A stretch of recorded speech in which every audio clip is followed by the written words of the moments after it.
काय नो हे केले का चिंतिता विठ्ठले, सर्व साधनांचे सार भवसिंधू तरी पार. सेवेकरता घेतलेला अभंग जगद्गुरु संत शिरोमणी श्री तुकाराम महाराजांचा एक अत्यंत महत्त्वाचा असा अभंग आहे. भगवंताच्या नामचिंतनाचा महिमा सांगणारा, कलियुगामध्ये अत्यंत महत्त्वाचं साधन म्हणून नामस्मरणाची नामचिंतनाची गणना केली गेली आणि त्या कलियुगातल्या अत्यंत महत्तम असलेल्या नामचिंतन नावाच्या साधनाचा महिमा काय, त्याची फलश्रुती काय, ते कसं केलं पाहिजे या संबंधातला समग्र विचार तुकाराम महाराजांनी या अभंगात सांगितला. तुकाराम महाराज या अभंगातून सांगतात आणि ते हे नामचिंतन सांगितलेल्या या अभंगातून बरं का, याचा विचार आपल्याला थोडासा करायचा आहे. चिंतनाच्या संबंधानं तुकाराम महाराज बोलतात, त्याच्यामुळे चिंतनाच्या संबंधानं विचार करत असताना माझ्या डोळ्यासमोर 2-4 मुद्द्याचा विचार आहे. पहिली गोष्ट, चिंतन कशाला म्हणतात याचा विचार करा. दुसरी गोष्ट, या चिंतनाच्या बद्दल प्रशस्तीचा विचार करा. चिंतन काय महत्त्वाचं आहे, चिंतनाची प्रशस्ती काय त्याचा विचार करा. तिसरी गोष्ट, चिंतनाची फलश्रुती काय आहे याचा विचार करा आणि मग ती फलश्रुती पाहिल्याच्या नंतर चिंतन कोणाचं करावं याचा विचार करावा. चिंतन म्हणजे काय, पहिला मुद्दा आपला आहे. चिंतन म्हणजे काय, कशाला चिंतन म्हणतात याचा विचार करत असताना अंतःकरणाच्या 4 वृत्ती ज्या आपल्याला शास्त्रानं सांगितलेल्या पाहायला सापडतात. मन, बुद्धी, चित्त आणि अहंकार या 4 अंतःकरणाच्या वृत्ती आहेत. याच्यातल्या चित्त नावाच्या वृत्तीकडून अनुसंधानाची जी क्रिया घडते तिलाच चिंतन म्हणतात. पण प्रत्येक वेळेला सगळ्याच्या सगळ्या वृत्तीचा विचार केला जात नाही. अंतःकरण चतुष्टय, वेदांतामध्ये येणारा नेहमीचा शब्द अंतःकरण चतुष्टय असा आहे. चतुष्टय म्हणजे 4, अंतःकरणाचे 4 कप्पे आपल्याला पाहायला सापडतात. 4 कप्पे म्हणजे 4 अंतःकरणाच्या वृत्ती आहेत. तशा तर अंतःकरणाच्या 10 वृत्तीसुद्धा उपनिषदाने आपल्याला सांगितलेल्या पाहायला सापडतात बरं का. कामः, संकल्पो, विचिकित्सा, श्रद्धा, अश्रद्धा, धृतिः, अधृतिः, ह्रीः, धीः, भीः इत्येतत् सर्वं मन एव. श्रुतिमातेनं सांगताना अशा 10 वृत्ती अंतःकरणाच्या आपल्याला सांगितलेल्या पाहायला सापडतात. पण 10 वृत्तीचा विचार सगळ्या ठिकाणी नाही. वेदांतामध्ये प्रामुख्यानं विचार करत असताना अंतःकरणाच्या 4च वृत्तीचा विचार आहे. 10 वृत्तीचा विचार बाजूला ठेवून अंतःकरणाच्या 4 वृत्ती जे काम करतात त्या कामाच्या संबंधानं विचार करत करत आपल्याला चिंतनाची व्याख्या ठरवायची आहे. म्हणून अंतःकरणाच्या 4 वृत्तीचा विचार पहिल्यांदा लक्षात घ्या. एका वृत्तीचं नाव आहे मन. आपल्याला हे सगळे शब्द ऐकून माहिती असतात बरं का, पण मन म्हणजे नेमकं काय आहे, बुद्धी म्हणजे नेमकं काय आहे, चित्त म्हणजे नेमकं काय आहे आणि अहंकार म्हणजे नेमकं काय आहे. अंतःकरणाच्या या 4ही वृत्ती पाहायला सापडतात बरं का. मनोबुद्धीर अहंकार हा चित्तंचेति चतुर्विधम. मन, बुद्धी, अहंकार आणि चित्त अशा पद्धतीनं अंतःकरण 4 प्रकारचं आहे असं शास्त्राने विचार आपल्याला सांगितला. 4 प्रकारचं अंतःकरण आहे याचा अर्थ अंतःकरणाच्या वेगळे वेगळे वृत्ती आहेत एवढंच आहे बरं का. अंतःकरणाची वृत्ती म्हणजे काय, आपल्या अंतःकरणापासून विषयापर्यंत विषयाच्या ग्रहणाकरता जाणारी जी दंडायमान अंतःकरणाची स्थिती असते तिला वृत्ती म्हणतात. स्पीकर समजा पाहायचा झाला तर डोळ्यांनी मला हा स्पीकर पाहता येतो की नाही, डोळ्यांनी पाहता येतो असं शास्त्र म्हणत नाही. अंतःकरणाची वृत्ती डोळ्याच्या द्वारे या स्पीकरपर्यंत जाते तेव्हा डोळ्याचं प्रकाशन होत असतं बरं का. म्हणजे या स्पीकरचं प्रकाशन डोळ्याला करता यावं, म्हणजे डोळ्यांनी आपल्याला स्पीकर पाहता यावा याच्याकरता नुसता डोळा स्पीकरपर्यंत जाऊन चालत नाही. डोळ्याच्या माध्यमातून आपलं मन जर गेलं तर ती वस्तू दिसत असते. अन्यत्र मनाः अभुवम ना श्रौषम ना पश्यम. श्रुतिमातेनं चिंतन असं आपल्याला सांगितलं. आपलं मन जर दुसरीकडे गुंतलं असेल आणि आपला डोळा जरी या विषयापर्यंत जाऊन पोहोचलेला असला तरी परंतु आपल्याला वस्तू दिसत नाही. समोर असलेली वस्तू त्या वस्तूपर्यंत डोळा गेलेला असला तरी डोळा त्या वस्तूला पाहत असून सुद्धा ती वस्तू का दिसली नाही, तर मन त्या वस्तूला पाहण्यात गुंतलेलं नसून दुसरीकडे गेलं. आणि याची क्रिया जर घडायची असली तर वस्तूच्या दर्शनाकरता त्या वस्तूचं प्रकाशन आहे आणि ते वस्तूचं प्रकाशन करण्याचं काम कोण करतं, अंतःकरण करतं असा विचार शास्त्राने आपल्याला सांगितला बरं का.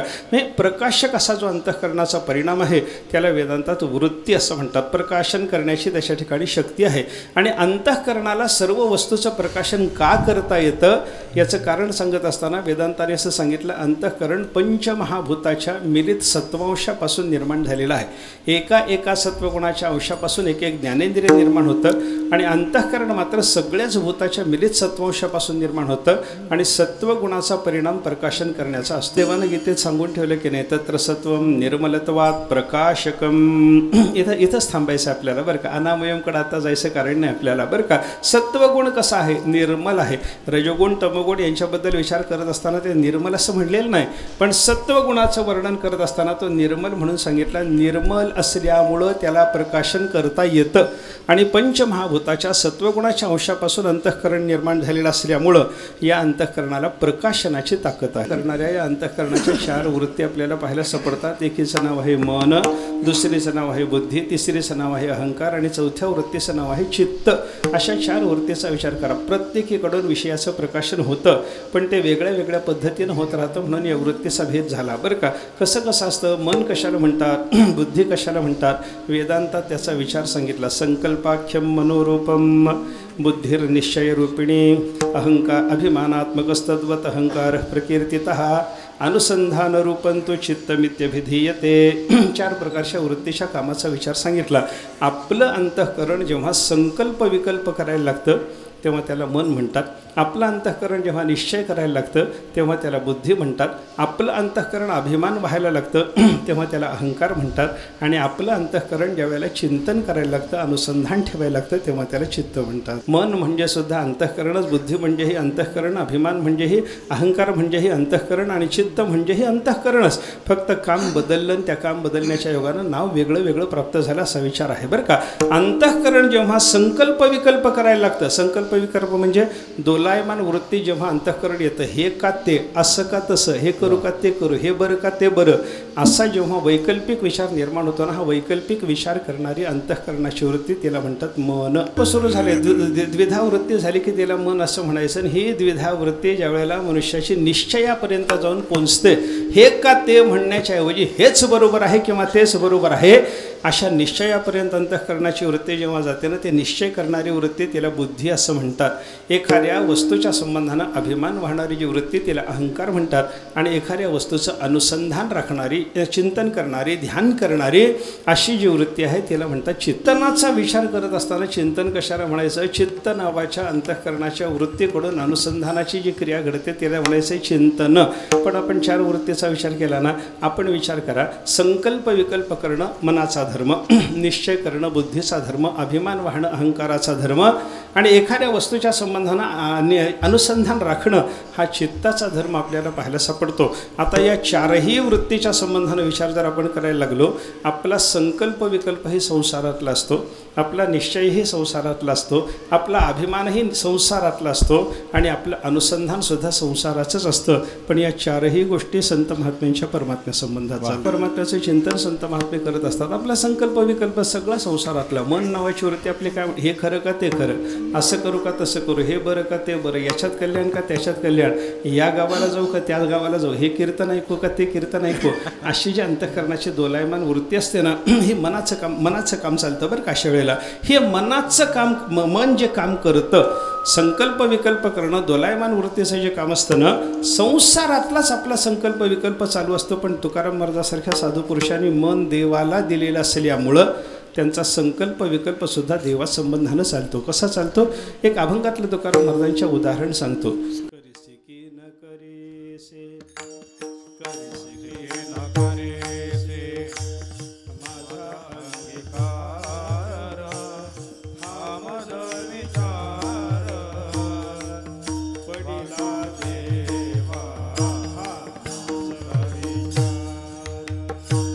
करीसे की न करीसे, करीसे की न करीसे, माझा अंगीकार, हा माझा विचार, पडिला देवा हा विचार. करीसे की न करीसे, माझा अंगीकार, करीसे न करीसे,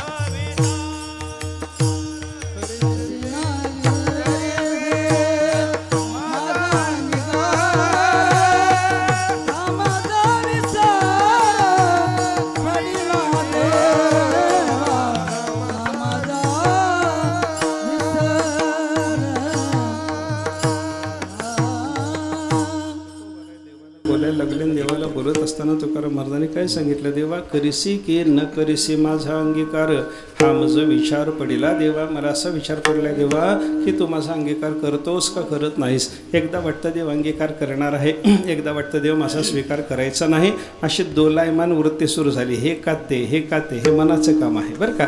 देवालाच मन समर्पण केलेलं असल्यामुळं मनाच्याद्वारे होणारा सगळा संकल्प विकल्प, देसी की न देसी पायाचे दर्शन, म्हणवनी मन स्थिर नाही, बोलसी की न बोलसी मज सवी देवा, म्हणवनी जीवा धीर नाही. हे सगळे शब्द तुकाराम महाराजांचे जर आपण अभ्यासात घेतले तर आपल्याला असं लक्षात घेता येतं, देव बोलतो असं एकदा वाटेल आणि एकदा वाटतं की देव बोलत नाही, देव दर्शन देईल असं एकदा वाटतं आणि देव दर्शन देणार नाही असं एकदा वाटतं. तेव्हा देईल का देणार नाही अशी दोलायमान वृत्ती अंतःकरणाची निर्माण होऊन तुकाराम महाराजांचं जे बोलणं चालू आहे ना, हे सगळं देवाच्या संबंधानं. संसारातला कोणी माणूस बोलतो का बोलत नाही याच्याबद्दल तुकाराम महाराजांना विकल्पाचं कारण नाही, पण देव बोलेल की बोलत नाही, देव दर्शन देईल का देणार नाही, देव माझा स्वीकार करेल का करणार नाही, अशा संबंधानं तुकाराम महाराज जे देवाच्या संबंधानं दोलायमान वृत्तीनं बोलतात ना, हे मन देवाला समर्पण केल्याचं लक्षण ते आहे. अंतःकरणाची बुद्धी नावाची वृत्तीने या बुद्धीनं निश्चय होत असतो बरं का. आपण जो जो निश्चय करतो तो सगळा बुद्धीनंच होतो. हे का ते म्हणत असताना हेच तरी म्हणायचं नाही तर तेच तरी म्हणायचं, मग तो निश्चय चुकीचा असेल बरोबर असेल हा पुढचा विचार झाला. भ्रमात्मक निश्चय आहे का परमात्मक निश्चय आहे हा पुढचा विचार झाला, पण निश्चय करून जातो मनुष्य हेच बरोबर आहे असं वाटतं. आपल्याला दोरी पडलेली असताना हे दोरी एका सर्प आहे असा संशय आला, तेव्हा मग मनाचं काम असतं, नाही नाही हा सर्पच आहे असं वाटलं, चुकीचं असेल, ही दोरीच आहे बरोबर आहे वाटलेलं असेल, बरोबर कळालेलं असेल, दोरीचं किंवा सर्पचं असं म्हणल्याच्या नंतर ते ज्ञान जे होतं ना ते निश्चयाचं ज्ञान असतं आणि निश्चय करण्याचं काम बुद्धीचं असतं असं आपण चिंतन करतो बरं का. अशाच पद्धतीचा निश्चय संतांचा देवाच्या संबंधानं चाललेला असतो. साधू पुरुषाला विचारा तुम्ही, संत महात्म्याची चकारात्मक भाषा तुकाराम महाराजांनी ज्या ज्या अभंगातून चकारात्मक भाषा वापरलेली आपल्याला पाहायला सापडते, ती चकाराची भाषा ऐकल्याच्या नंतर तुकाराम महाराजांची बुद्धी देवाला समर्पित कशी आहे आपल्याला कळायला लागतं. बरोबर आहे, वर्णन करतात ना, मला देवा तुझा विसर नको, हे मला दान पाहिजे, हे दान पाहिजे म्हणतात का हेच दान पाहिजे म्हणतात तुकाराम महाराज, हेचे दान देगा देवा, मला हेच पाहिजे आहे की देवा तुझा विसर नको. याचा अर्थ काय झाला, तुझा विसर असावा किंवा नसावा असं म्हणण्याच्या पेक्षा तुझा विसर नसावाच या संबंधानं तुकाराम महाराजांनी जी निश्चयाची भाषा वापरलेली आहे, हा देवाच्या संबंधातला तुकाराम महाराजांचा निश्चय म्हणजे बुद्धी समर्पणाचं लक्षण आहे. करण्याची वृत्ती अहंकार नावाची आहे. अहंकार शब्दाचा अर्थ इतरत्र आपण अहंकार शब्दाचा गर्व वगैरे असा अर्थ घेतो ना, स्वतःच्या ठिकाणी उत्कृष्टता बुद्धी असणं याला गर्व असं म्हणतात बरं का. आणि या गर्वालाच अहंकार असं जगात बोललं जातं बरं का. पण असा अभिमान अहंकार शब्दाचा अर्थ अंतःकरणाच्या वृत्तीचा, अहंकार नावाची वृत्ती जी अंतःकरणाची तिच्या ठिकाणी विचार करत असताना मनुष्याच्या ठिकाणी निर्माण झालेली स्वतःच्या संबंधातली उत्कृष्टता बुद्धी या रूपाचा गर्व असा अहंकार शब्दाचा अर्थ नाही. एखाद्या वस्तूचा अभिमान धारण करणारी ती वृत्ती आहे म्हणून तिला अहंकार म्हणतात. तो आपण कोणाचा अभिमान धारण करतो, हा मी असं म्हणल्याच्या नंतर देहाला आपण अहंकार लावायला लागलो, देहाला अहंकार समर्पित झाला, भार्या पुत्राला आपला अहंकार समर्पित होतो, द्रव्याला आपला अहंकार समर्पित होतो, मुलाला आपला अहंकार समर्पित होतो, असा अनेक ठिकाणी आपल्या संसारामध्ये अहंकार समर्पित झालेला पाहायला सापडतो. पण तुकोबारा यासारख्या संताचा जो अभिमान आहे ना, अहंकार आहे ना, तो सुद्धा परमात्म्याच्या चरणालाच निवेदन झालेला असतो. आपल्याला उदाहरणानिशी मी सांगतो, एकंदर शिका पाठविला इहलोका, आलो म्हणे तुका मी नाम,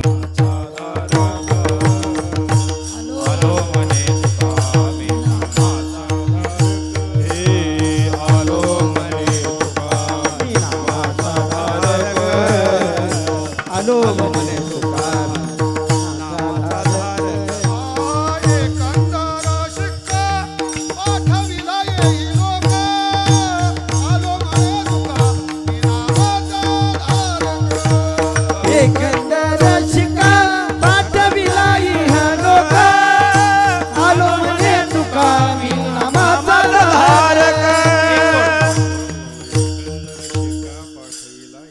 तुका आलो म्हणे तुका मी नामाचा धारक. तुकाराम महाराजांनी स्वतःचा परिचय कसा दिला सांगा.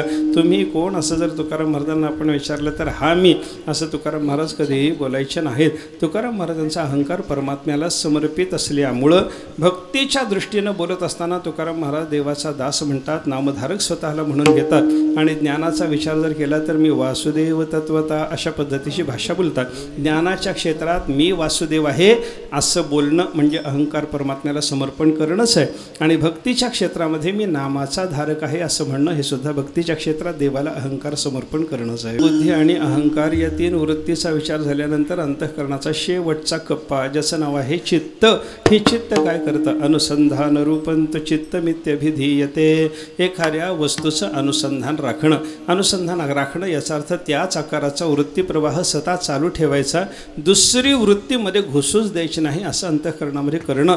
याला काय म्हणतात? ध्यान करणं यालाच म्हणतात, अनुसंधान यालाच म्हणतात आणि याला चित्ताचं चिंतन म्हणतात. आकार धारण करायचा, धरलेला जो आकार आहे त्याच्याशी एकतान होण्याचा प्रयत्न करायचा. तत्र प्रत्ययैकतानता ध्यानम. पतंजलीने योगसूत्रामध्ये ध्यानाची जी व्याख्या सांगितली त्यालाच चिंतन म्हणतात, त्यालाच अनुसंधान म्हणतात, त्यालाच चिंतन म्हणतात. सगळे पर्यायवाची शब्द असलेले आपल्याला पाहायला सापडतात बरं का. एक अंतःकरणामध्ये प्रत्यय धारण करायचा. प्रत्यय म्हणजे एक वृत्ती धारण करायची, एक आकार धारण करायचा आणि त्या आकाराचा वृत्तीप्रवाह चालू झाल्याच्या नंतर मध्ये दुसरी वृत्ती घुसूच द्यायची नाही. अंतःकरणात देव धरल्याच्या नंतर देवाचंच अनुसंधान राखायचं, दुसरी वृत्ती घुसू द्यायची नाही.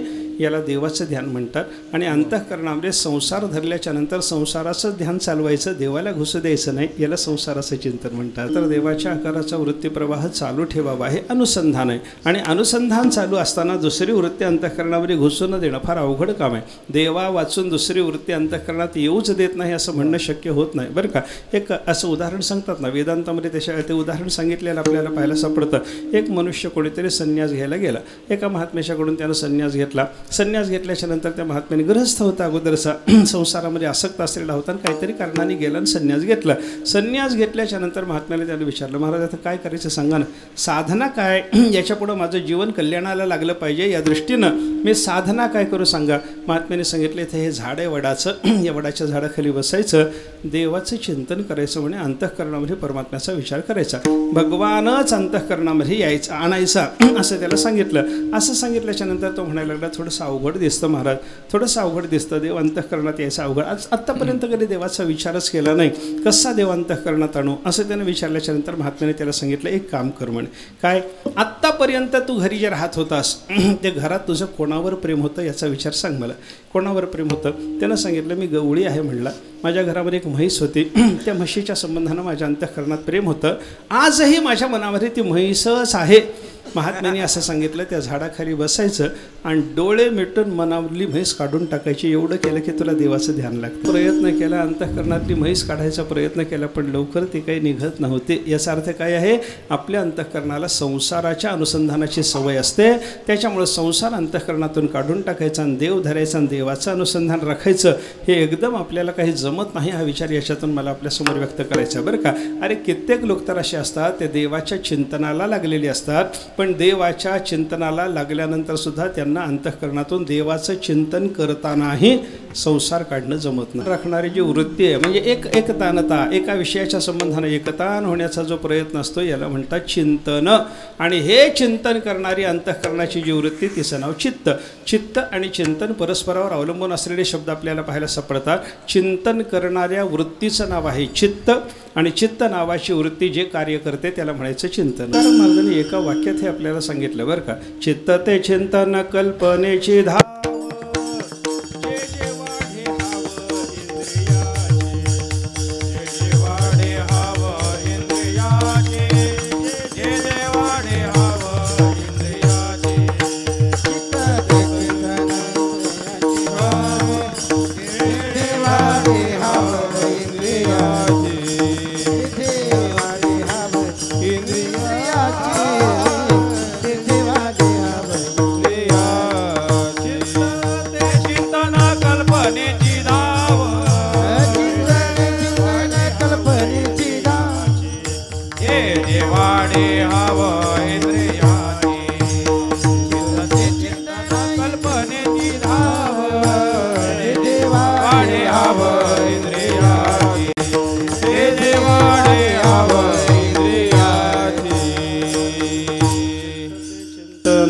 कलेचे धाव जे जे वाढे हाव इंद्रियाचे. महाराजांनी सांगितलं चित्त ते चिंतन, म्हणजे चित्त आणि चिंतन यांचा परस्पर संबंध तुकाराम महाराजांनी स्पष्ट शब्दाने आपल्याला सांगून ठेवलेला आहे.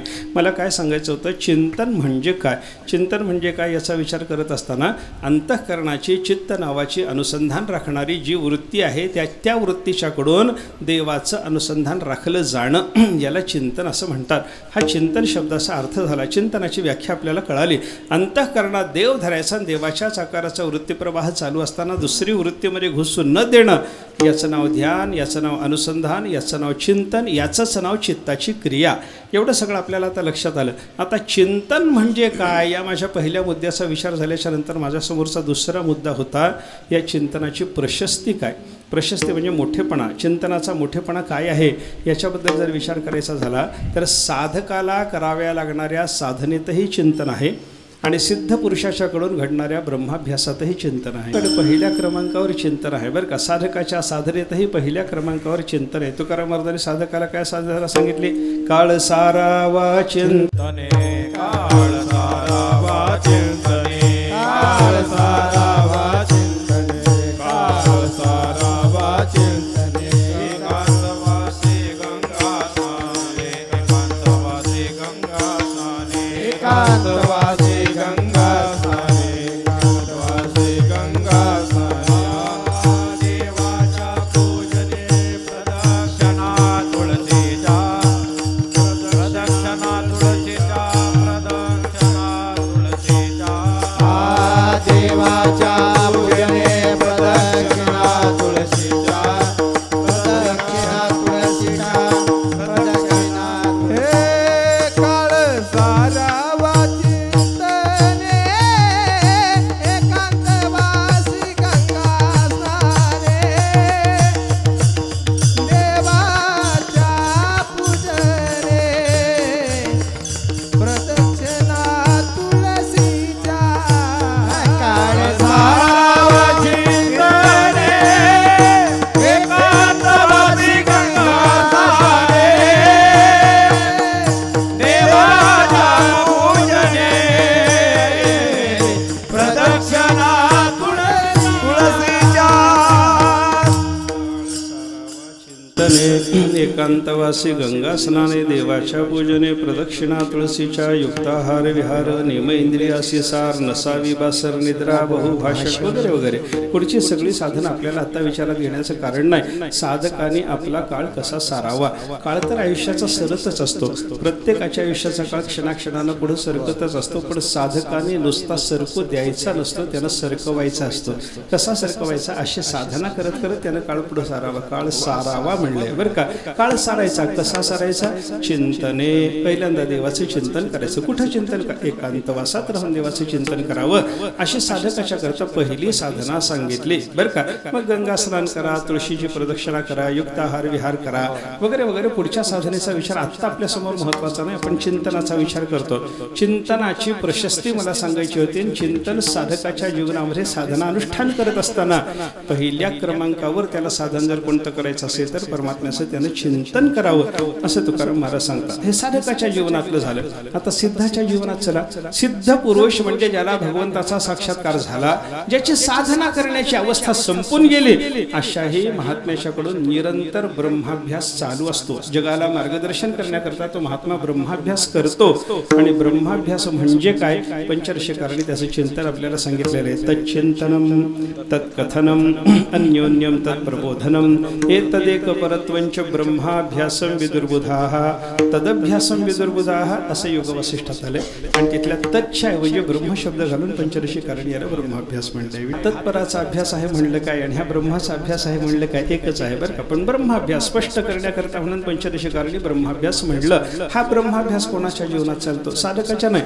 हा ब्रह्माभ्यास चालतो सिद्धाच्या जीवनात. आणि सिद्धाच्या जीवनात चालणाऱ्या ब्रह्माभ्यासाची 3 अंग या ठिकाणी सांगितलेली आपल्याला पाहायला सापडतात. पहिलं अंग तच्चिंतनम, चिंतनम त्या देवाचे चिंतन करणं, तत्कथनम त्या देवाच्या संबंधाने कथन करणं, आणि अन्योन्यम तत्प्रबोधनम परस्परामध्ये त्या परब्रह्माच्या संबंधानेच प्रबोधन करणं. या तीनही गोष्टी एका परब्रह्माच्या संबंधाने होत असल्यामुळे याला एकपरता म्हणतात बरं का. हा, एकपरता म्हणतात. आणि ही एकपरता तच्चिंतनम तत्कथनम अन्योन्यम तत्प्रबोधनम हे तत् एकपरत्वंच याला एकपरता म्हणायचं. आणि ब्रह्माभ्यासम विदुर्बुधाः यालाच ब्रह्माभ्यास म्हणायचं. चिंतन त्याचंच, कथनही त्याचंच, आणि प्रबोधन सुद्धा त्याच्या संबंधातलं.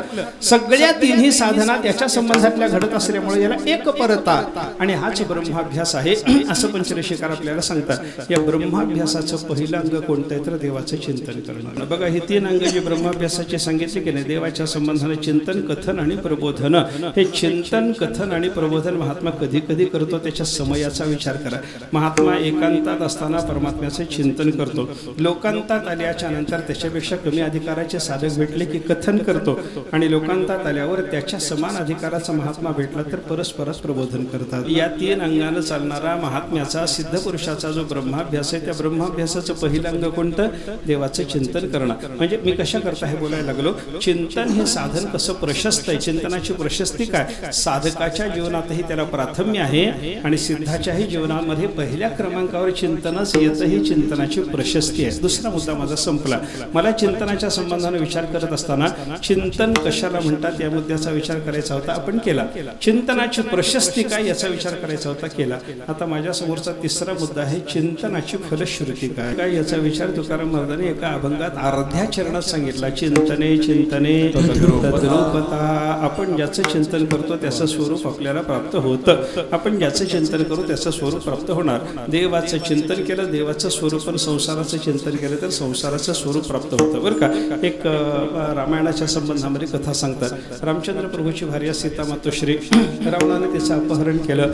अपहरण केल्यानंतर तिला अशोक वाटिकेमध्ये ठेवलं होतं. अशोक वाटिकेत सीता असताना तिच्या रक्षणाकरता ज्या राक्षसी होत्या त्याच्यामध्ये त्रिजटा मुख्य होते, आणि त्या त्रिजटेला एका दिवशी स्वप्नात काही दिसले नसल्यामुळे तिला सीतेच्या बद्दल अनुकूल बुद्धी झाली. सीतेबद्दल अनुकूल बुद्धी झाल्यामुळे सीतेला ते वारंवार समजावून सांगायचे, काळजी करू नको सीते, रामप्रभू इथे येणार आहेत, रावणाचं पारिपत्य करणार आहेत, सगळे राक्षस मरणार आहेत, रामप्रभू तुला घेऊन जाणार आहेत, तुझा स्वीकार करतील देव, तुला चिंता वाटायचं कारण नाही, रडू नको रडू नको असं तिला समजावून सांगायचे. तिच्या समजावून सांगण्याचा परिणाम सीतेच्या अंतःकरणावर व्हायला लागला. सीतेचा शोक शांत होत चालला. एका दिवशी संध्याकाळच्या वेळेला असं सीतेला समजावून सांगून या त्रिजटेनं सांगितलं, मी गृहस्थाची बायको आहे, त्याच्यामुळे मला आता संध्याकाळच्या वेळेला नवऱ्याला भाकरी करून घालायला घरी जावं लागणार आहे. मी जाते, रात्रभर सोबत राहते पतीच्या, सकाळी परत तुझ्या सेवेत येते, पण रात्रभरात मी तुझ्या जवळ नाही म्हणून शोकाकुल व्हायचं नाही. मी सकाळी येईपर्यंत शांत राहा, पुढे समजून सांगायला मी येणारच आहे असं त्रिजटेनं सांगितलं. त्रिजट आपल्या घरी गेली. दुसऱ्या दिवशी जेव्हा सीतेच्याकडे भेटायला आली तेव्हा नेहमीच्या पेक्षा जास्त शोकाकुल असलेली सीता तिला दिसली. सीतेचं रडणं वाढलेलं. काय झालं सीते, रडायला काय कारण आहे? सीतेला तिला विचारलं, मी तुला सांगते रामप्रभू इथे येतील, त्याच्यावर तुझा विश्वास नाही का? विश्वास आहे म्हणे. प्रभू रावणाचं पारिपत्य करतील हे तुला पटत नाही का? पटतं म्हणतो. सगळे राक्षस प्रभूच्याकडून मारले जाणार आहेत, दुष्टांचं निर्दलन देवाच्याकडून होणार आहे, याच्यावर विश्वास आहे की नाही?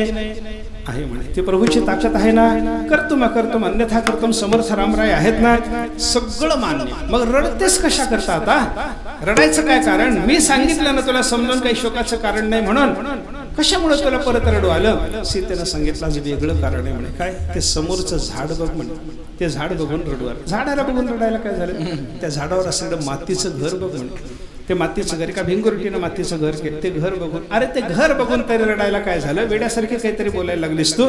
नाही म्हणे, त्या घरातली ती भिंगुरटी बघ म्हणे. त्या भिंगुरटीला बघून मला रडू आलं. काय भिंगुरटीला बघून रडायचं कारण बाई? भिंगुरटी, अनेक भिंगुरट्या तुला आजपर्यंत दिसल्या नाहीत का? याच भिंगुरटीला बघून तुला रडायचं कारण काय? सीतेनं सांगितलं, काही दिवसाच्या पूर्वी ही भिंगुरटी नव्हती. या घरात दुसरी भिंगुरटी राहत होती. त्या भिंगुरटीनं एक आळी पकडून आणली होती, आणि त्या आळीला ती येता जाता चावत राहिली, आणि त्या चावण्याचा परिणाम त्या आळीला सतत भिंगुरटीचं चिंतन घडलं, आणि भिंगुरटीचे चिंतन घडण्याच्या योगानं ती आळी आळी न राहता आज भिंगुरटी झाली हे पाहून मला रडू आलं. गळी आळी आळीपणानं राहतच नाही तर आळीची भिंगुरटी होऊन जाते हे पाहिल्याच्या नंतर मला रडू आलं. त्याच्यात ते सीत्रेजटा म्हणायला लागले काही कारण समजत नाही म्हणे सीते.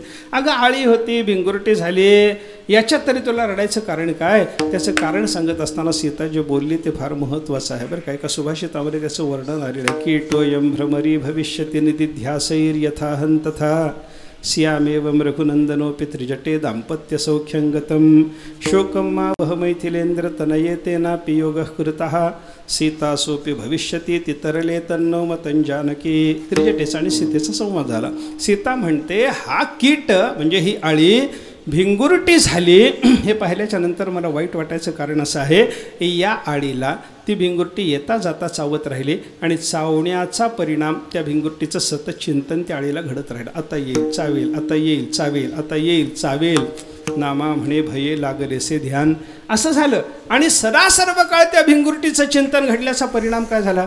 आळी आळी न राहता भिंगुरटीच्या चिंतनानं भिंगुरटीच होऊन गेली. आळीची भिंगुरटी झाली हे पाहिल्यावर वाईट वाटतं. काय सीते त्याच्यात वाईट वाटायसारखं काय?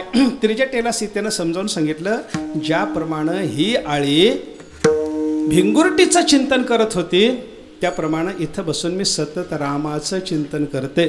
त्याच्यामुळं काय व्हायचं म्हणे आळी जर भिंगुरटीचं चिंतन करून भिंगुरटी होत असेल तर सतत रामाचं चिंतन करून मी जर राम झाले तर तो एक राम आणि मी एक राम सीतारामाची जोडी गेली की म्हणे. दाम्पत्य सौख्यंगतम आमचा दंपतीचा आनंद गेला, नवरा बायकोचा आनंद आमच्यातला गेला की नाही असं होऊ नये म्हणून मला वाईट वाटलं म्हणे. मी चिंतन करायला लागले ना, तिनं त्या आळीनं जसं चिंतन केलं होतं तसं माझंही चिंतन चालू आहे ना. मग आळीची जर चिंतनाच्या योगानं भिंगुरटी होऊ शकते तर इथं बसून सीतेनं रामाचं चिंतन केलं तर सीतेचा राम व्हायचा नाही का?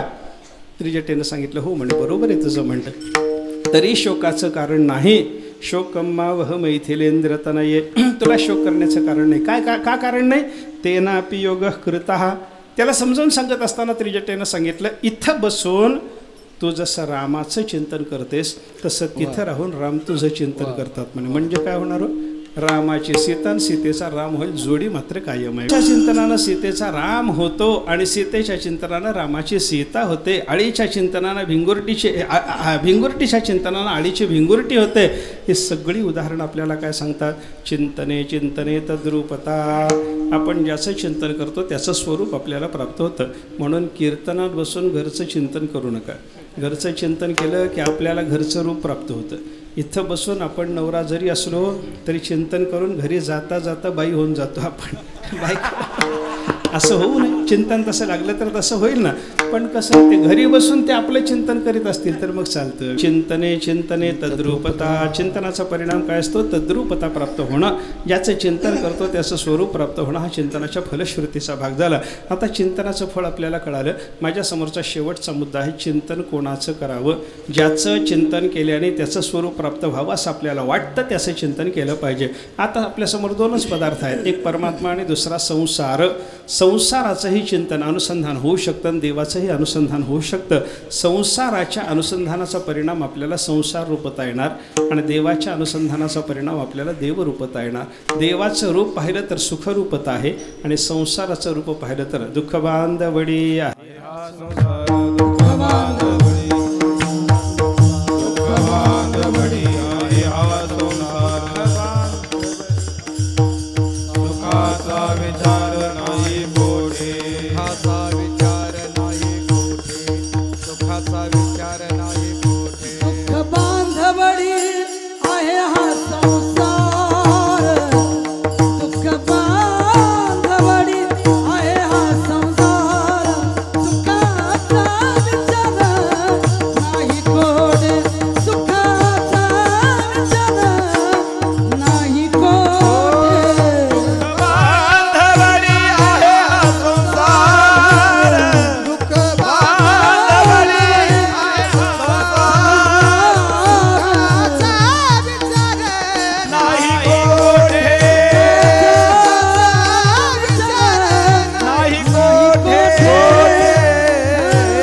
आहे हा संसार सुखाचा विचार नाही कोठे. संसारामध्ये दुःखच दुःख आहे.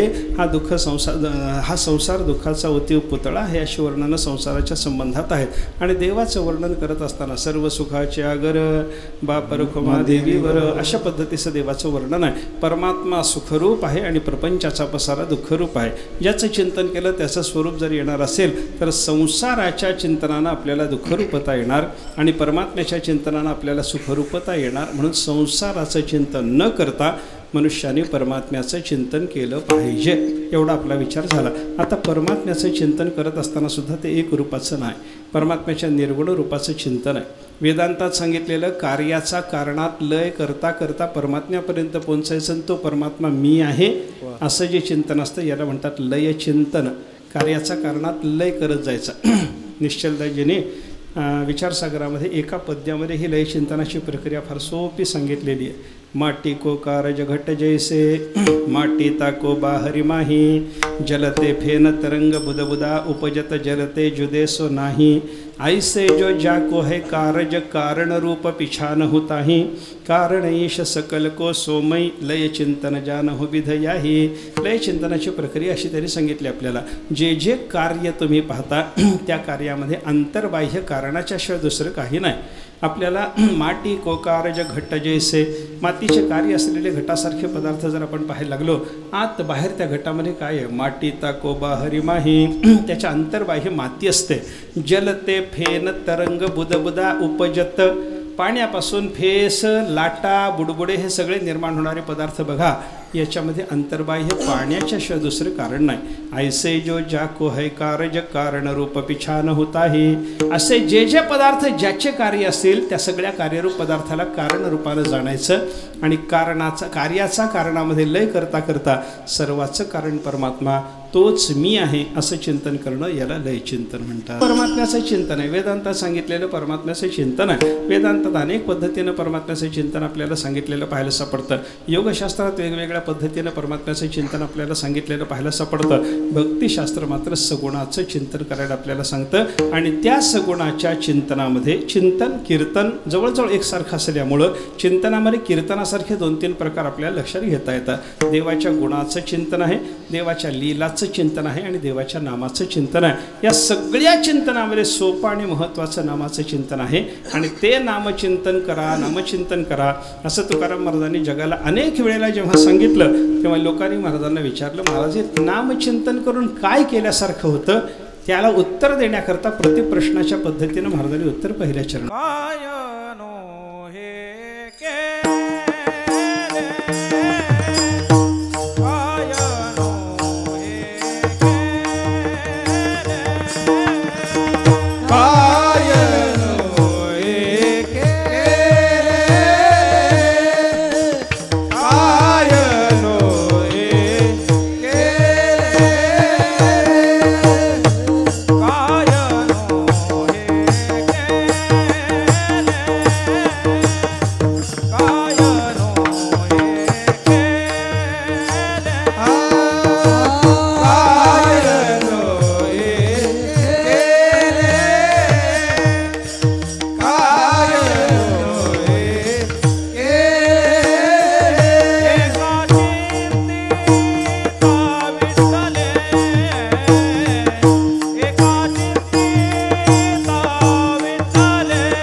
चिंतिता विठ्ठले तुकाराम मला सांगतात देवाचं चिंतन केलं म्हणजे काही केल्यासारखं होत नाही. हे कसं आहे, हे उत्तर देणं आहे बरं का. एखाद्या प्रश्नाचं उत्तर जर द्यायचं झालं तर दोन पद्धतीनं उत्तर देता येतं. एका प्रश्नाचं उत्तर देताना केल्याने काय केल्यासारखं होतं असं जर कोणी विचारलं, हे केल्यासारखं होतं असंही सांगता येतं. आणि काय केल्यासारखं होत नाही असं विचारूनही त्याचं उत्तर देता येतं बरं का. म्हणजे सगळंच केल्यासारखं होतं असं जेव्हा व्यक्त करायचं असतं ना, तेव्हा प्रतिप्रश्न विचारून उत्तर देण्याचा प्रकार आपल्याला पाहायला सापडतो. मी एक माझ्या अनुभवाची गोष्ट सांगतो. एक जावयाचं सासऱ्याचं झालेलं भांडण मला पाहायला मिळालं. दुर्दैव म्हणा सुदैव म्हणा, ते जावयाचं सासऱ्याचं भांडण मला पाहायला मिळालं, ऐकायला मिळालं. ते ज्यावेळेला ऐकलं पाहिलं होतं त्यावेळेला दुर्दैव वाटलं, पण ते कीर्तनात वापरायला मिळायला लागल्यापासून सुदैव वाटायला लागलं. भांडण झालं, दोघांचं भांडण झालं. मी असं बाजूला बसलो होतो. मी महाराज म्हणून बिचारायला माहिती नसावं. दोघं जोराजोरात भांडत होते. बाया सरकावून दोघांचं बोलणं चाललं होतं. जावई सासऱ्याला विचारत होता, ऐका थोडक्यात आहे बरं का. जावई सासऱ्याला विचारत होता, तुम्ही मला काय दिलं हो, काय दिलं तुम्ही मला. आणि सासराही उठला, बाह्या मागं सरकावल्या, तो म्हणायला लागला, तुला काय दिलं नाही सांग. संपलं माझं उदार. प्रश्न काय होता, काय दिलं. उत्तर काय दिलं, काय दिलं नाही. याच्यामध्ये काय झालं हो, हे दिलं असं जर म्हणलं असता सासरा तर तेवढंच दिल्यासारखं झालं असतं. पण काय दिलं नाही म्हणण्यामध्ये सगळंच दिलं असा अर्थ आला. तसं देवाचं चिंतन केल्याने काय केल्यासारखं होतं असं विचारल्यावर तुकाराम महाराज काय येणो हे केले, तूच सांगा मला काय केल्यासारखं होत नाही. एक विठ्ठलाचं चिंतन केल्यावर याचा अर्थ काय, परमात्म्याच्या नामचिंतनामध्ये सगळं केल्यासारखं होतं. अवघे होती लाभ एकाया चिंतने, अवघे होती लाभ एकाया चिंतने, अवघे होती लाभ एकाया विठ्ठल नाम संकीर्तने, गोविंदाच्या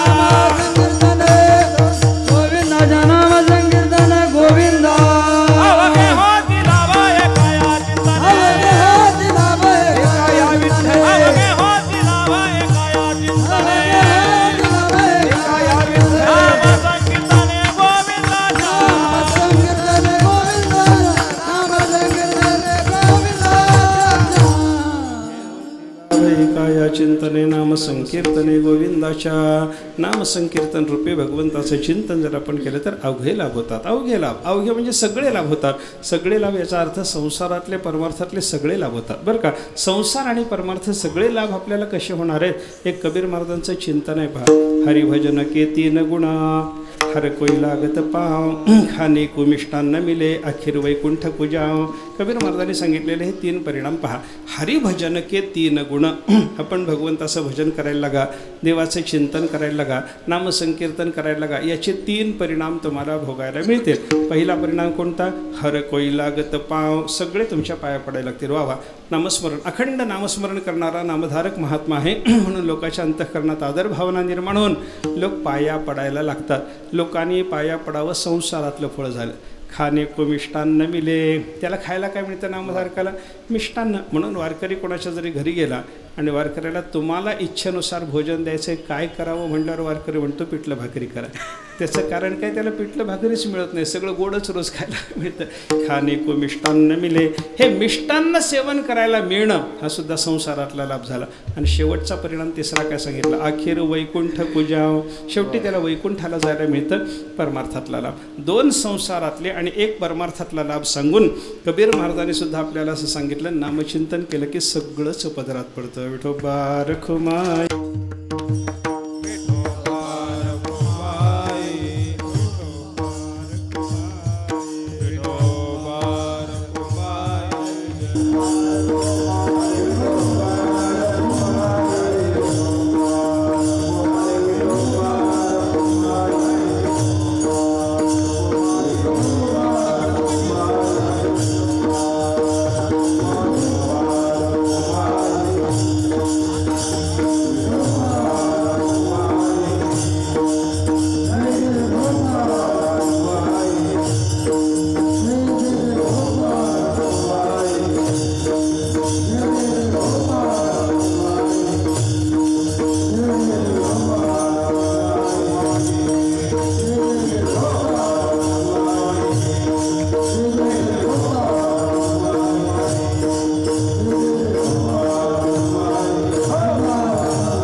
एका चिंतिता विठ्ठले सर्व साधनांचे सार भवसिंधू तरी पार. संत शिरोमणी जगद्गुरू तुकाराम महाराज या अभंगातून भगवंताच्या नाम चिंतनाचा महिमा सांगतात. देवाचं चिंतन अनेक पद्धतीने आपल्याला करता येतं असा आपण विचार केला. चिंतनाच्या संबंधानं 2-4 मुद्द्याचा विचार केला. चिंतन कशाला म्हणतात आपल्याला कळालं. चिंतनाची प्रशस्ती काय आहे आपल्याला कळालं. चिंतनाची फलश्रुती काय आहे आपल्याला कळालं. आणि मग त्या फलश्रुतीचा विचार करताना जे फल आपल्याला प्राप्त करून घ्यायचं आहे त्या फलाप्रमाणे आपण चिंतन संसाराचं करावं का देवाचं करावं हा विचार केल्याच्या नंतर संसाराचं चिंतन करू नये, देवाचं चिंतन मात्र अवश्य माणसाने करावं असा विचार आपल्या लक्षात आला. मग हे देवाचं जे चिंतन आहे हे सुद्धा अनेक पद्धतीनं जरी करता येत असलं तरी कलियुगामध्ये सर्वांना करता येण्यासारखं एकच चिंतन आहे, त्याचं नाव नामचिंतन. पाहिला तर हा देवाच्या प्रतिष्ठापनेचा उत्सव आहे. पुन्हा प्रतिष्ठा देवाची व्हावी. इथं मंदिर देवाचं होतच होतं. हे सगळे देव या ठिकाणचेच आहेत. फक्त या देवांना फक्त जीर्णोद्धाराच्या निमित्तानं मंदिरातून बाजूला काढून परत त्यांची स्थापना करण्याचा हा जो प्रकार या ठिकाणी चालू आहे याला पुनःस्थापना म्हणतात. स्थापना आणि पुनःस्थापना असे 2 प्रकार धर्मशास्त्रामध्ये आपल्याला सांगितलेले पाहायला सापडतात. स्थापनेचा विधी आणि पुनःस्थापनेचा विधी काही वेगळा नसतो. फक्त पुनःस्थापनेमध्ये मागचेच देव इथं आपण कलाकर्षणाने आणून परत इथं स्थापन करतो एवढाच काय तो बदल असतो बरं का. देवाला इथं या ही प्रार्थना नसते. तुम्ही इथलेच आहात, फक्त आता तुम्हाला नवीन शरीर दिलं जातं, इथं तुम्ही राहा असं सांगणं याला पुनःस्थापना म्हणतात. असा हा पुनःस्थापनेचा विधी आहे. आणि पुनःस्थापना किंवा स्थापना असं म्हणत असताना देवाचं मूर्तीमध्ये आवाहन करणं हा प्रकार आपल्याला इथं पाहायला सापडतो बरं का. आता लोकांचे नाना प्रश्न असतात. देवाच्या संबंधानं प्रश्न विचारणारी मंडळी वेगळे वेगळे प्रश्न विचारतात आपल्याला. पहिला प्रश्न लोकांचा येतो, देव आहे का? दुसरा प्रश्न आपल्यासमोर असा येतो, देव जरी असला तरी तो या मूर्तीमध्ये राहण्याची शक्यता आहे का? त्याला शरीर आहे का? दुसरा एक प्रश्न येतो. तिसरा प्रश्न, या मूर्तीमध्ये तो राहू शकतो का? असे 3 प्रश्न जे आपल्यासमोर येतात त्या 3ही प्रश्नाची उत्तरं शास्त्राने संतांनी दिलेली आहेत. देव आहे का याचं उत्तर देव आहे असंच संतांनी दिलं. देव आहे, देव आहे, देव आहे, देव आहे, देव आहे, देव आहे, देव आहे, देव आहे, जवळी आहे अंतरबाहे, जवळी आम्हा जवळी आम्हा अंतरबाय, जवळी आम्हा अंतरबाय, जवळी आम्हा अंतरबाय, जवळी आम्हा. देव आहे, देव आहे, जवळी आम्हा अंतरबाहे, जवळी आम्हा अंतरबाहे, देव आहे, देव आहे, जवळी आम्हा अंतरबाहे, जवळी आम्हा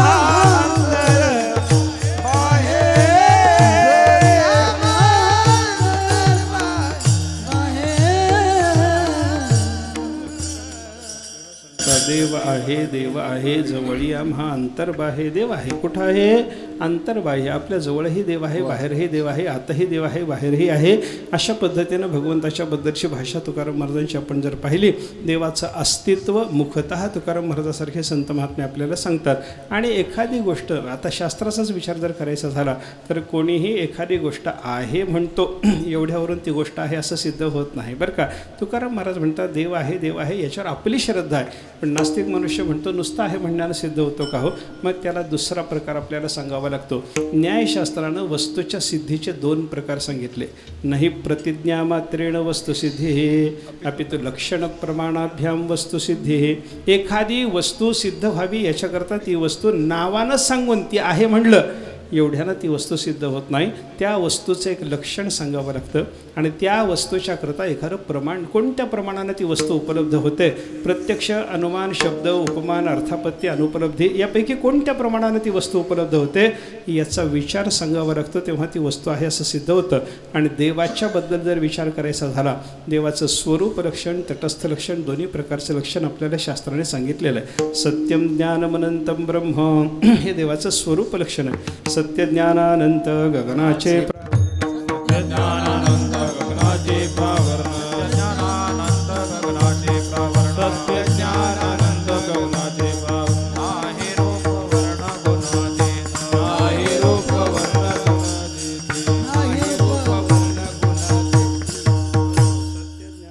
नित्य गगनाचे प्रावरण नाही रूप वर्ण गुण जेथे. असं देवाचं स्वरूप लक्षण काही ठिकाणी सांगितलं जातं. देवाचं तटस्थ लक्षण आहे. यतो वा इमानि भूतानि जायन्ते येन जातानि जीवन्ते यत्प्रयन्ते अभिसंविशन्ते तद्विजिज्ञासस्व तद्ब्रह्म. श्रुतिमातेनं सांगितलेलं तैत्तिरीय उपनिषदातलं वाक्य आहे. याच्यात देवाच्या स्वरूप हे तटस्थ लक्षणाचा विचार आला. आणि देवाचं तटस्थ लक्षण काय? ज्याच्यापासून सगळं जग निर्माण होतं, ज्याच्या ठिकाणी ज्याच्या योगानं हे सगळंच्या सगळं जग जगतं आणि ज्याच्या ठिकाणी प्रलय कालामध्ये हे सगळंच्या सगळं जग विलीन होतं, त्याला परमात्मा ब्रह्म असं म्हणा. जयापासून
झाले तो एक पंढरीचा राणा. ज्याच्यापासून सगळं जग जन्माला येतं, जो सगळं जग जगवतो आणि ज्याच्याच ठिकाणी प्रलय कालामध्ये सगळं जग लयाला प्राप्त होतं, तो परमात्मा पंढरीनाथ आहे. हे देवाचं तटस्थ लक्षण.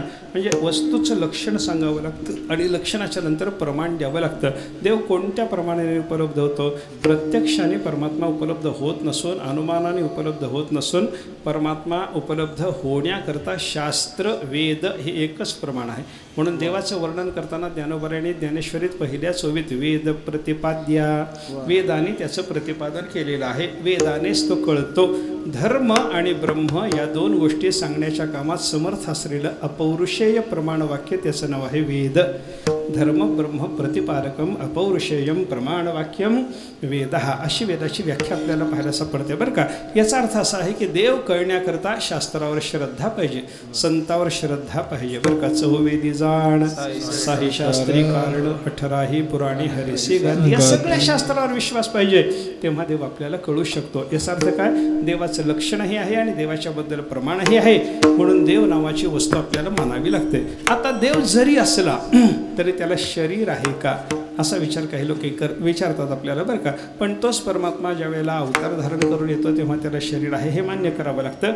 अवताराचं शरीर जरी त्याचं असलं तरी आपण स्थापित करतो या मूर्तीमध्ये तो येतो का, असं जे लोकांचं म्हणणं असतं ना, त्यालाही उत्तर असं आहे, शास्त्र नावाचं प्रमाण देवाच्याबद्दल जर असेल तर ते शास्त्र नावाचं प्रमाण मूर्तीमध्ये देव येतो म्हणून सांगत असेल तर येतं हे मानावं लागतं. देव आहे प्रतिमेत नाही म्हणणाऱ्या माणसाला तुकाराम महाराजांनी प्रश्न विचारला, अवघे ब्रह्मरूप रीता नाही ठाव, प्रतिमा तो देव कैसा नव्हे. सगळ्या जगात ब्रह्म आहे, परमात्मा भरलेला म्हणतात, प्रतिमेला देव नाही म्हणता, असं कसं चालायचं बाबा. प्रतिमेतही देवाचं अस्तित्व असतं, ते शास्त्राने आणून द्यावं लागतं. म्हणून या ठिकाणी हा विधी चाललेला आहे. या विधानाच्या योगानं इथं भैरवदेवाचे, त्याच्यानंतर जोगेश्वरीचे, विठ्ठल रुक्मिणीचे, मारुतीरायाची, या सगळ्या देवतांची स्थापना होते. आणि ही स्थापना, देव आणणं, देवाचं स्थापन करणं, देवाची सेवा करणं, हा सगळा प्रकार कशा करता आपल्याला देवाचं अनुसंधान राखता यावं, चिंतन करता यावं. देवाचं दर्शन घ्यायचं कशा करता, दिवसभर चिंतन करता यावं याच्याकरता.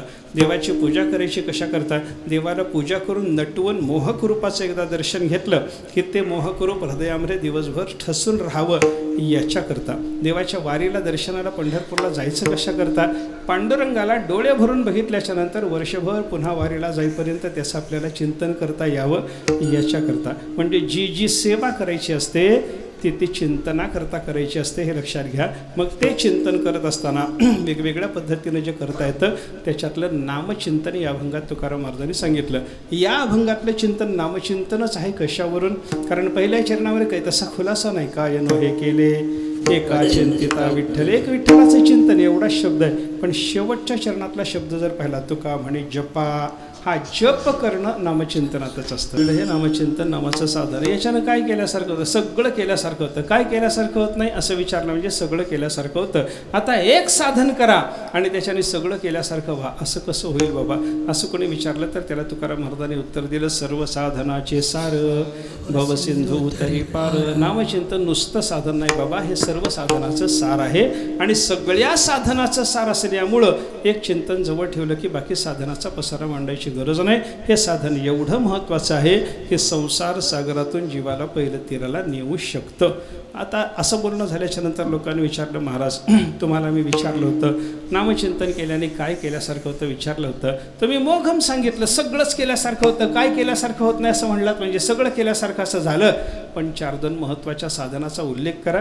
त्याला महाराजांनी उत्तर दिलं, योग याग तपे केली तयाने अमोपे. ज्यानं नामचिंतन केलं त्यानं योगाभ्यास यज्ञयाग आणि तपश्चर्या अमूप म्हणजे भरपूर केल्यासारखं फल त्याला प्राप्त होतं. कशावरून? योग याग तपे हे 3 साधनं. नामचिंतन केलं की योगाचे फल मिळतं. बघा तुम्ही, नाम घेता मन निवे, योगाचं फल काय? अंतःकरण शांत होणं. योगश्चित्त वृत्ती निरोधा. अंतःकरण शांत होण्याकरता योग जर असेल तर नाम घेता मन निवे. या प्रमाणाच्या आधारानं काय सिद्ध झालं? नामचिंतकाला योग साधला, योग त्यानं अमुप केला असं झालं. यज्ञयागाचं फल काय हो? यज्ञयागे स्वर्ग भोग आड येते. या वचनाचा विचार करा. यज्ञाने स्वर्ग मिळणार, यज्ञाने स्वर्ग मिळणार. नामचिंतन करणाऱ्या महात्म्याला स्वर्ग मिळत नाही का? त्याला स्वर्ग मिळतो, ब्रह्मदेवाचं पद मिळतं. फक्त हा नको म्हणतो, हा त्याच्यातला वेगळा भाग लक्षात घ्या. ब्रह्मादिक पदे दुःखाची श्राणी किंवा परवेष्ठी परा तुच्छ मानिती सर्वदा इंद्रपराधिक भोग भोग नव्हे तो भवरोग, असं म्हणून ते बाजूला सारलं त्याने. पण बाजूला सारलं याचा अर्थ देवाने ते त्यांना दिलेलं होतं, यांनी नको म्हणून सांगितलं.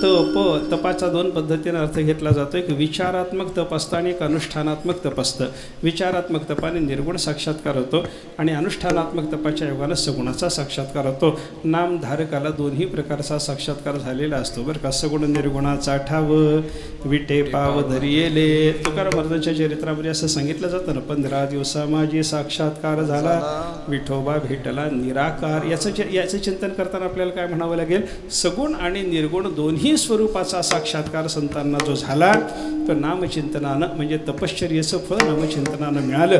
म्हणून योग याग तपे केली तयाने अमोपे, असं हे नामचिंतन सगळ्या साधनाचं फल देणार असल्यामुळं ते नामचिंतन म्हणजे भगवंताच्या नामाचा जप. आणि ते देवाचं दुसरं तिसरं कोणतं नाव नसून 3 अक्षराचं सोपं हे विठ्ठल नाव घ्या, त्याचा जप करा. महाराज शेवटच्या तुका म्हणे जपा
साधनाची फलश्रुती देणारं हे नामचिंतन साधन आहे.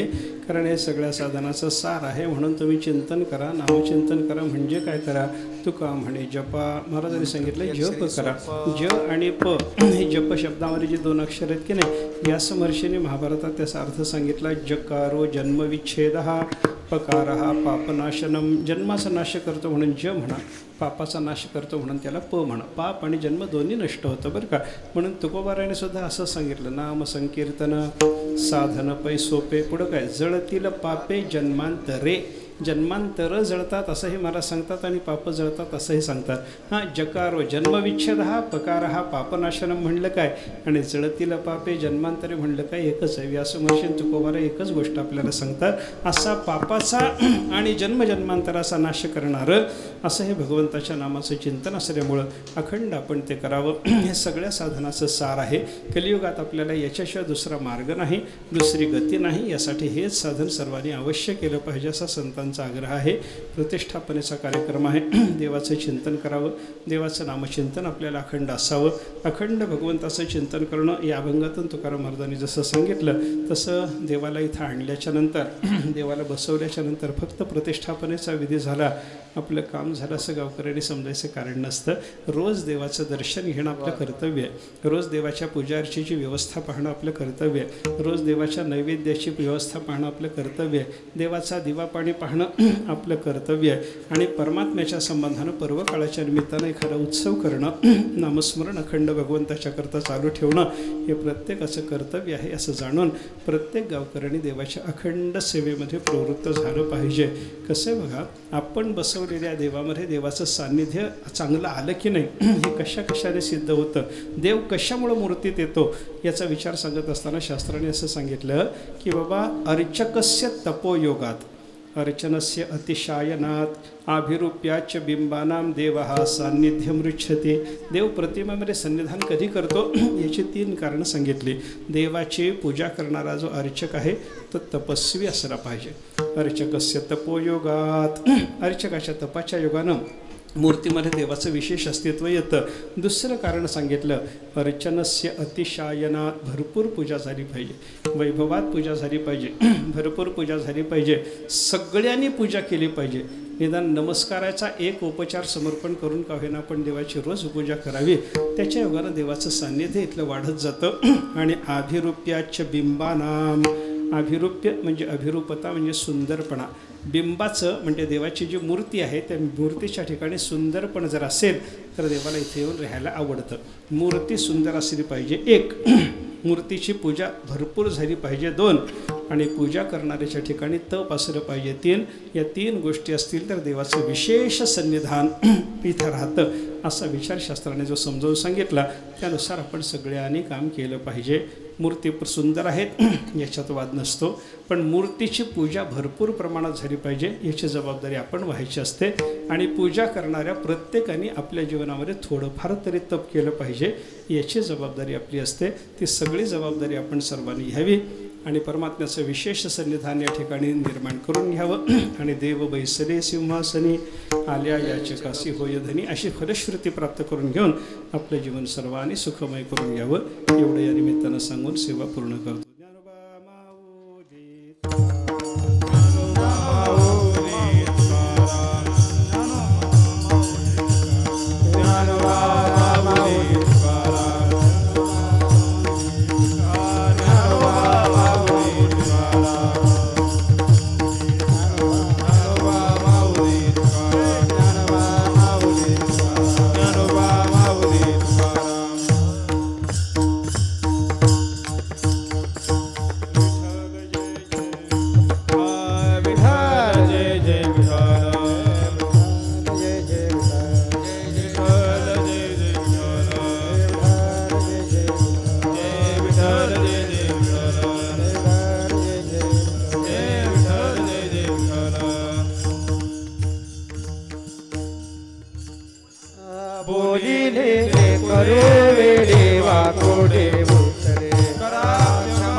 पांडुरंग पाटलांचे शब्द आढळ शब्द आहे एक आदर्श असं व्यक्तिमत्व गुरुवर्य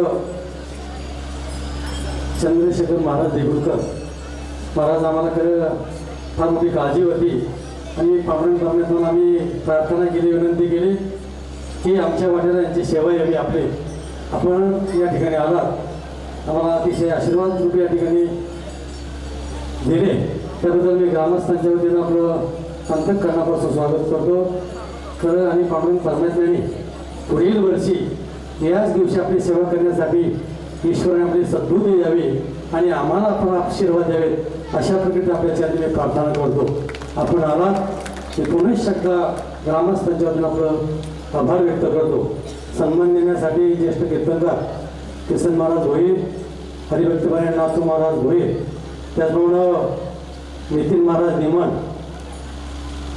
आणि प्रकाश महाराज तापकर आपण या त्याचप्रमाणे समजोदावा साखरेचा विनंती आपण पुढे या कार्यक्रमाला उशीर होत आहे या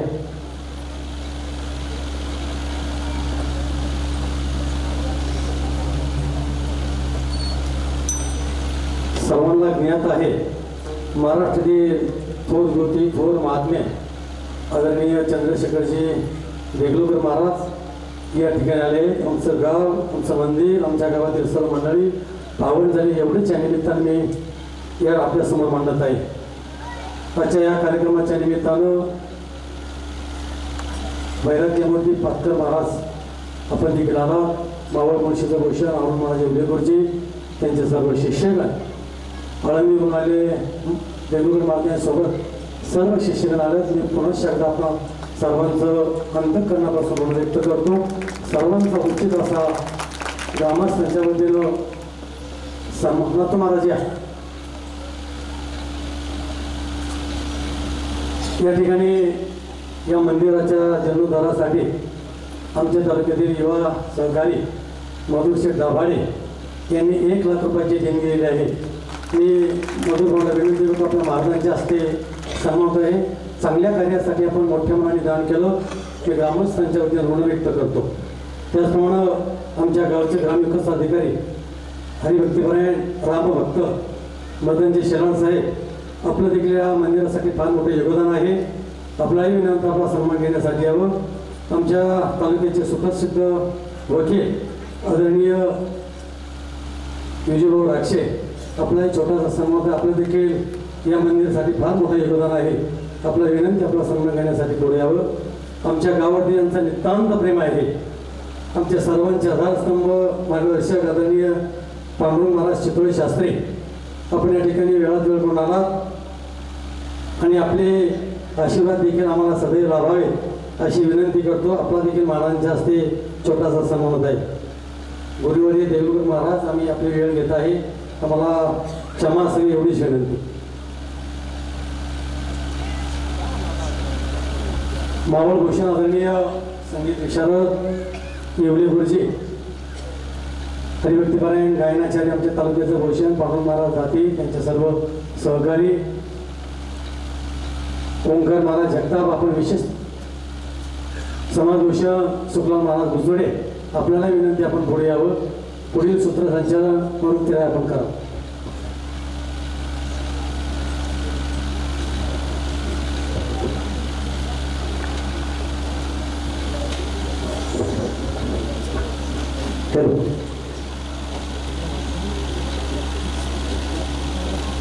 तसेच अंकित शहा यांचा देखील या ठिकाणी सन्मान होत आहे अभिषेक मावणकर यांचा सन्मान कर या ठिकाणी घ्या मावळ भूषण गुरुवर्य हरिभक्तपरायण अरुण महाराज एवढे आपणास विनंती सन्मान करायचा आहे पुढील सन्मान गायनाचार्य हरिभक्तपरायण ओंकार महाराज जगताप आपणास विनंती आपण सन्मान करायचा आहे या चंद्रांना आरगुडे हरिभक्तपरायण नाथूजी भोईर आपणास विनंती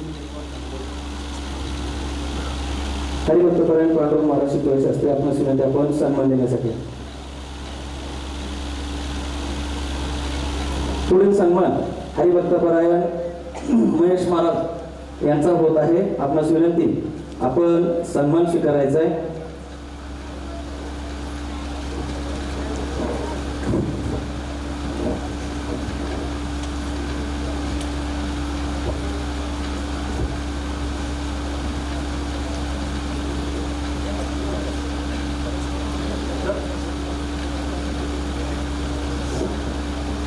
महेश महाराज आपला सन्मान होतोय. पुढे चंद्रांना हरगुडे, सुनील मोडक, दत्ता भोईर, हनुमंत भोईर, वसंत बाबराव भोईर व्यासपीठावर या. हरिभक्त पारायण श्रीकांत महाराज पातकर आपणास विनंती आपण सन्मान स्वीकारण्यासाठी या.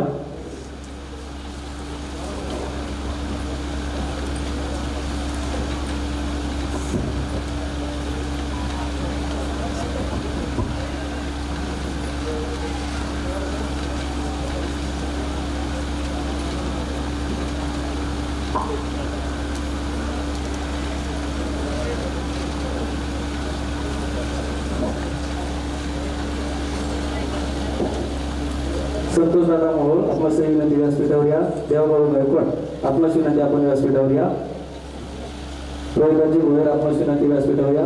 हरिभक्त पारायण सुखभाऊ मामा कुचडे यांचा सन्मान होत आहे. विजय भोयर आपणास विनंती व्यासपीठावर या. तसेच संतोष भाऊ गणवट आपणास विनंती आपण सन्मान स्वीकारण्यासाठी या.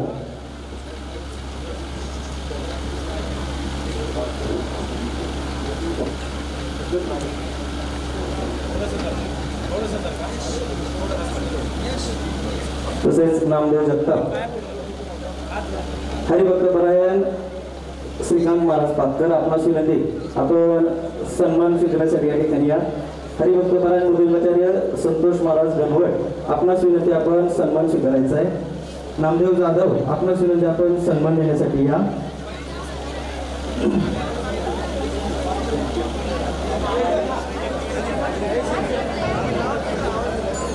तसेच श्री हरी महाराज गणवट महाराज पातळ महाराज तसेच रमेशजी केदारी सन्मान देण्यासाठी या.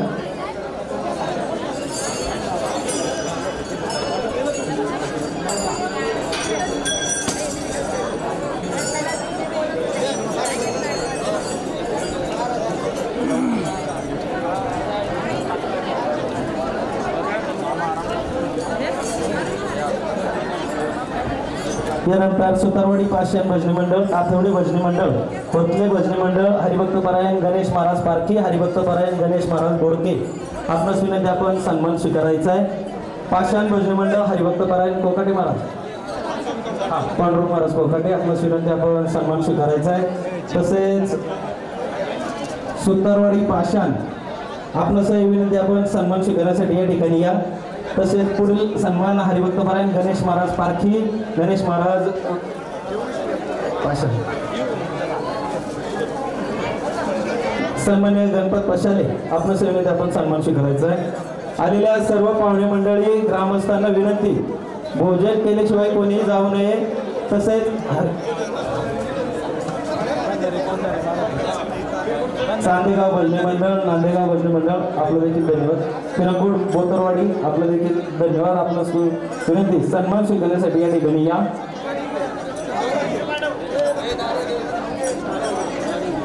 पाषाण सुतारवाडी पाषाण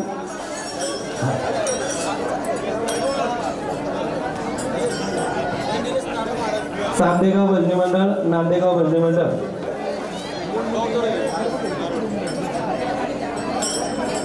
तसेच चालेगाव भजनी मंडळ हरिभक्त परायण श्रीपती दैबाते आपणास विनंती आपण सन्मान स्वीकारायचा आहे. हरिभक्त परायण श्रीपती दैबाते श्री हरी महाराज गणवट